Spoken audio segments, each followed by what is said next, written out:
Blois est une ville de la région Centre, connue pour ses monuments historiques, dont son célèbre château qui accueillit la noblesse française, sa cathédrale, son célèbre pont sur la Loire, sa salle de spectacle La Halle au Grand et sa mairie.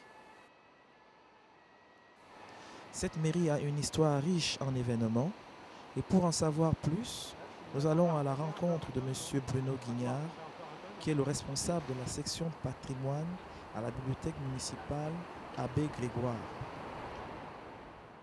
Dans la bibliothèque Abbé Grégoire, qui est la bibliothèque de l'agglomération de Blois, je m'occupe de la section du fonds patrimonial, c'est-à-dire du fonds qui regroupe les livres anciens et les livres locaux, mais également aussi la presse ancienne, l'iconographie, un certain nombre de documents qui ne sont pas dans les autres sections de prêt. Donc ce sont des documents de conservation, de consultation, et j'ai la charge de les conserver et de les communiquer au public. Alors l'ancien hôtel de ville de Blois se trouvait au bord de la Loire, pas très loin du pont Gabriel actuel, à peu près à l'emplacement du Colonial Café, si vraiment on voulait situer la chose. Donc c'est un hôtel de ville qui s'est implanté là à la fin du Moyen-Âge, en 1450 et quelques, et qui est resté là jusqu'en 1940, avec un certain nombre de remaniements, puisqu'on sait qu'il a été reconstruit sous Louis XII d'abord, donc au début du XVIe siècle, remanié sous Henri III, fin du XVIe siècle, et enfin reconstruit presque complètement au XVIIIe siècle, en 1776. Pendant la guerre, effectivement, le 16 juin 40, la ville de Blois est bombardée et l'hôtel de ville est entièrement détruit.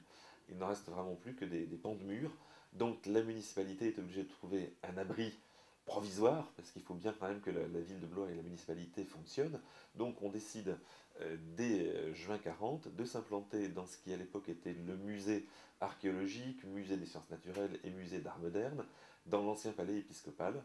Donc provisoirement, on implante les services municipaux. Et puis c'est un provisoire qui va durer, parce qu'on y est bien, parce qu'il y a de la place, parce qu'on peut loger effectivement tous les services municipaux. La mairie actuelle est longée par la Loire.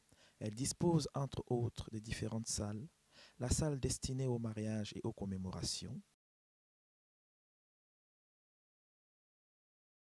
et la salle qui accueille les réunions du conseil municipal.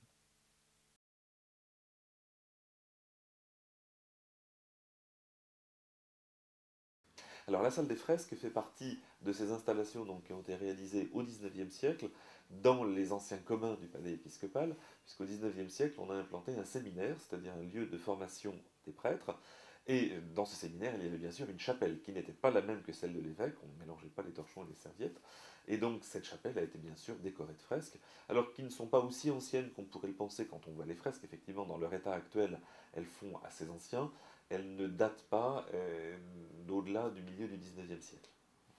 Alors, la fontaine, donc dite de l'hôtel de ville, n'a pas été replacée à son ancien emplacement d'abord parce que l'ancien emplacement a été complètement bouleversé lors de la reconstruction. Donc, on ne pouvait pas la remettre exactement où elle était. On ne l'a pas mis non plus à la nouvelle mairie, c'est-à-dire au palais épiscopal, puisqu'elle n'avait rien à y faire, elle n'y a jamais été.